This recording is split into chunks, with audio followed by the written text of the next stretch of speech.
Hi, I am Jwalaji Prajapati and welcome you all in this session of lecture.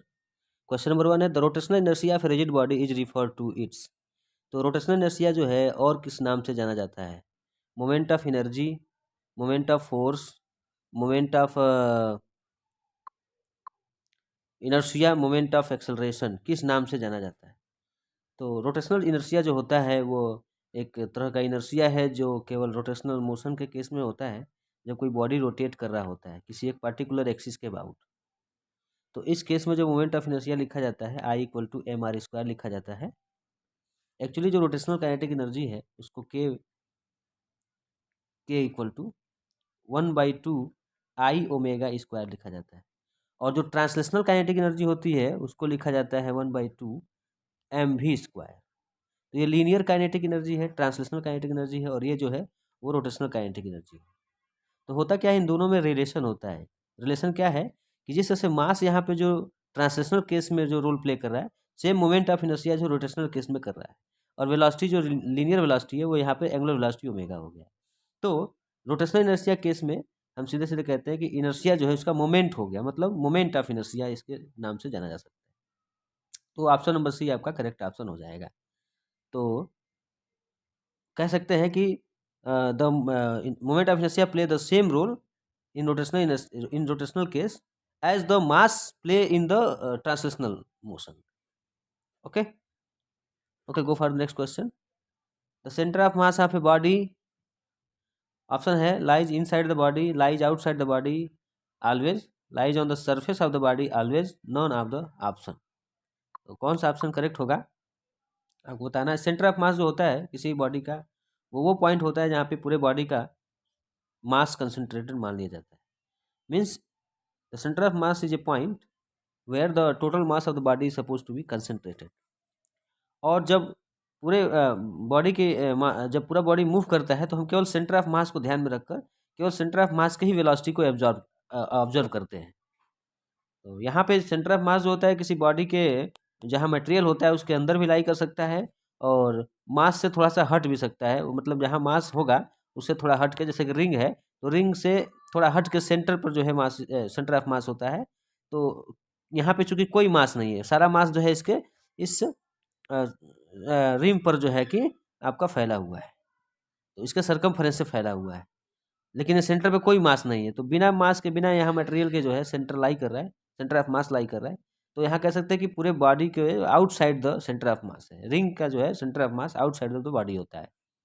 तो आप यहाँ पे जो है केवल कहे कि lies in side the body, तो ये भी सही नहीं हो सकता। Lies outside the body always कह दिया तो ये भी सही नहीं हो सकता। हमेशा ऐसा नहीं है, अंदर भी लाई कर सकता है, बाहर भी कर सकता है।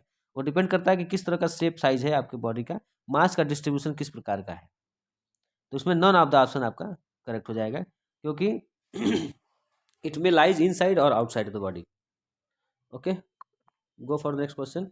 Centre of mass of an isolated system has a increasing velocity, constant velocity, decreasing velocity, none of the option. कौन सा ऑप्शन सही होगा? तो इसमें हो जाएगा कांस्टेंट वेलोसिटी से आपका सेंटर ऑफ मास जो है किसी भी आइसोलेटेड सिस्टम का मूव करता है।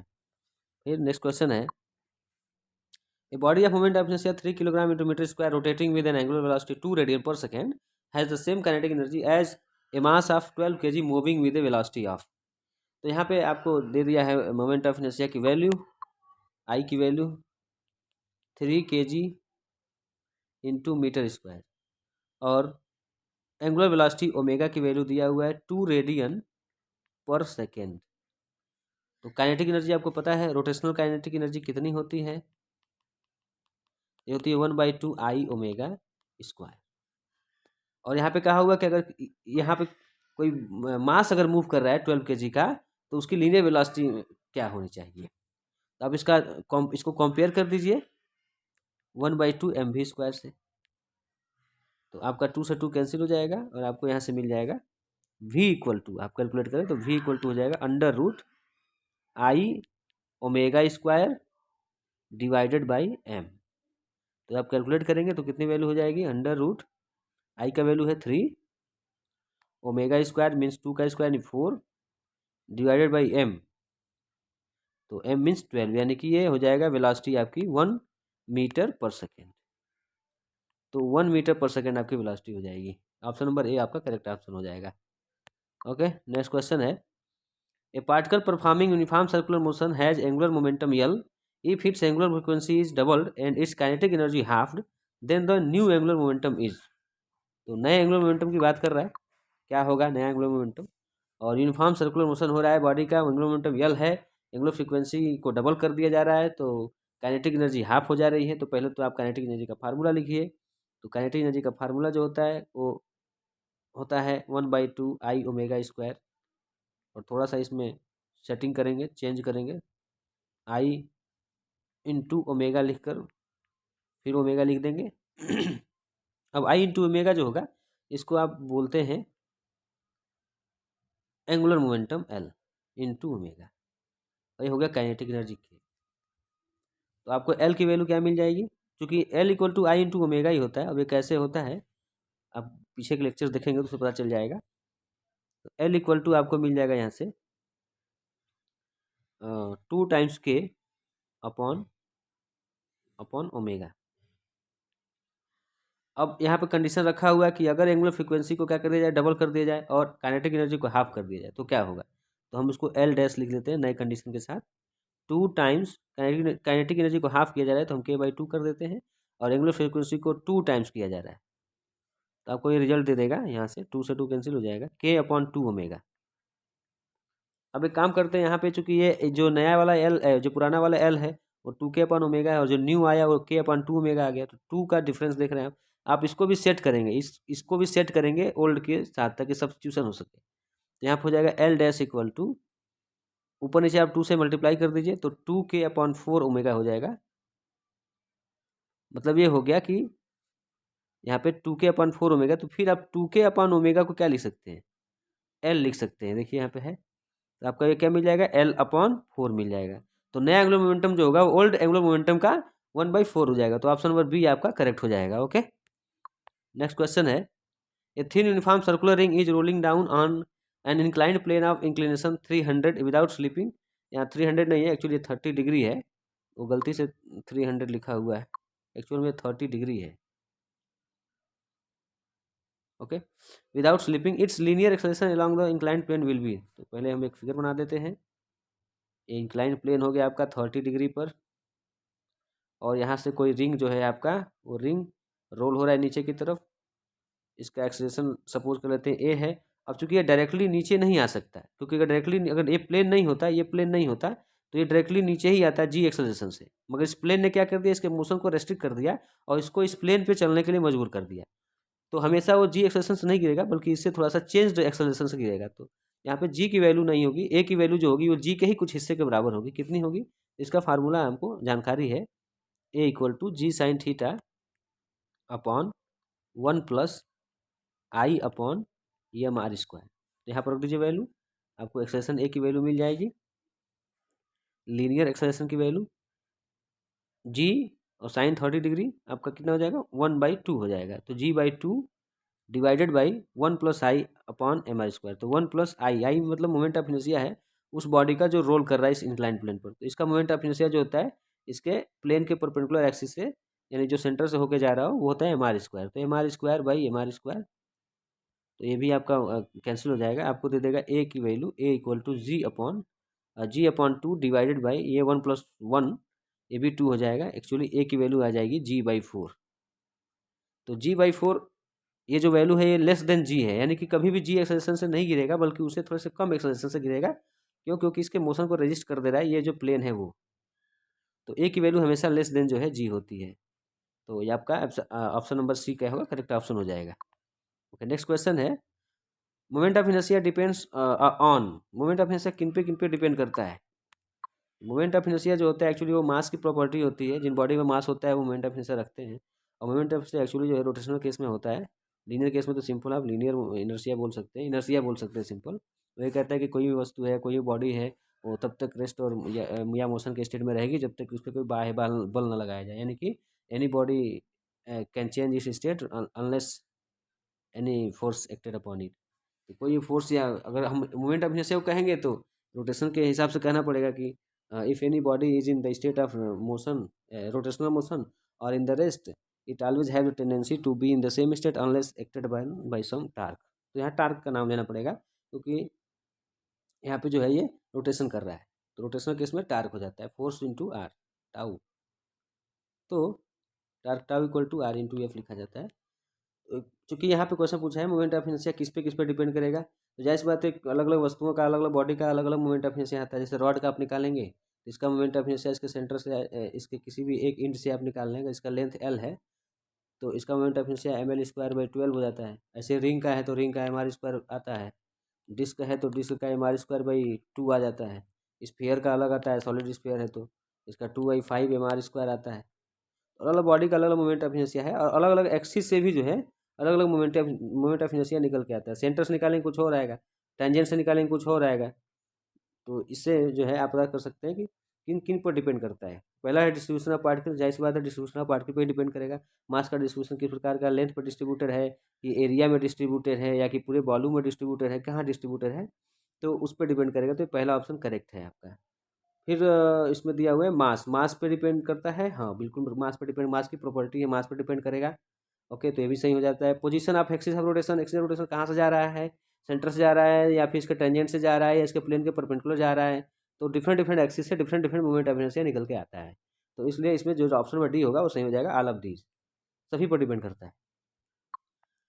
ओके, नेक्स्ट क्वेश्चन है calculate the moment of inertia of a thin uniform ring about an axis tangent to the ring and in a plane of the ring if its moment of inertia about an axis passing through the center and perpendicular to plane is 4 kilogram into metre square.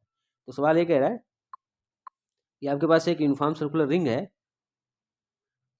और इस ring का moment of inertia जो है about an axis tangent to the ring, यानी कि ये जो है ये टेंजेंट है और ये इसका सेंटर है, इसमें एक डायमीटर, ये डायमीटर के अबाउट हो गया, ठीक है। तो आपका दिया हुआ है यहाँ पे, अगर इसका मोमेंट मतलब हमको कैलकुलेट करना है कि इसके टेंजेंट के अबाउट क्या होगा, ठीक है।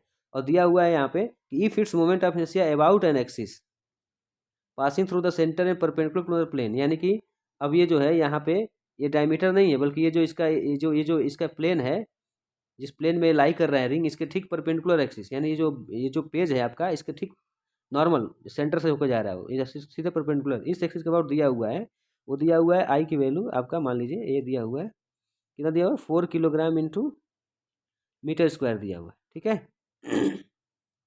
तो आपको पता है कि कितना होता है एक्चुअल में, ये जो होता है एम आर स्क्वायर के बराबर ही हो जाएगा।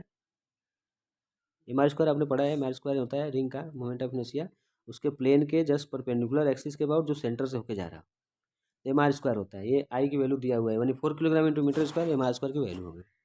अब डायमीटर के अबाउट क्या हो जाएगा आपको पता है, हाफ हो जाता है, आधा हो जाता है, ठीक है। तो एम आर स्क्वायर बाई 2 हो जाता है इस डायमीटर के अबाउट, लेकिन आपको निकालना है इस डायमीटर के ठीक पैरेलल इस टेंजेंट के अबाउट। यहाँ पे parallel theorem of parallel axis लगा दीजिए। थ्योरम ऑफ पैरेलल एक्सिस क्या कहता है, I equal to I centre of mass, इन सेंटर ऑफ मास से क्या होगा और प्लस जो भी इस बॉडी का मास रहा होगा एम, और जो भी इनके बीच का डिस्टेंस है, distance between the two parallel axis, अगर ये आर है तो आप आर स्क्वायर कर सकते हैं।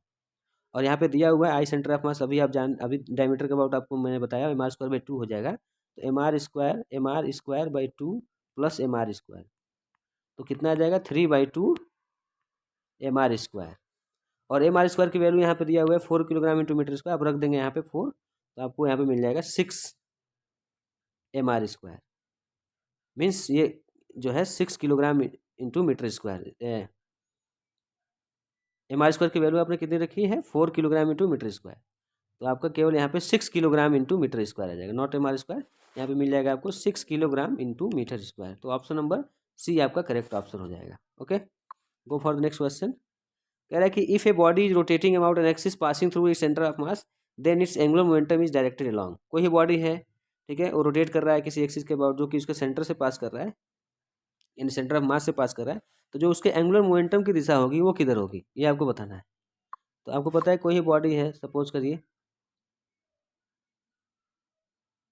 ये कोई बॉडी है, इसका सेंटर ऑफ मास है,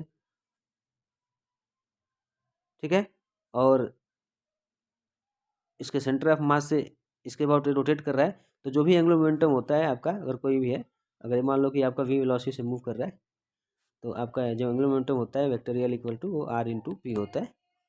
और जो वेक्टर आर होता है, जो वेक्टर पी होता है, जिस प्लेन में होते हैं ना, उस प्लेन के ठीक परपेंडिकुलर एल होता है। तो अगर आर इसमें है और आपका पी यानी कि ये वेलोसिटी वी से जा रहा है तो पी की भी दिशा ही होगी, एम से मल्टीप्लाई करिए तो ये पी हो जाएगा। तो यानी कि ये वेक्टर आर और वेक्टर पी जो है एक ही प्लेन में है, ठीक है।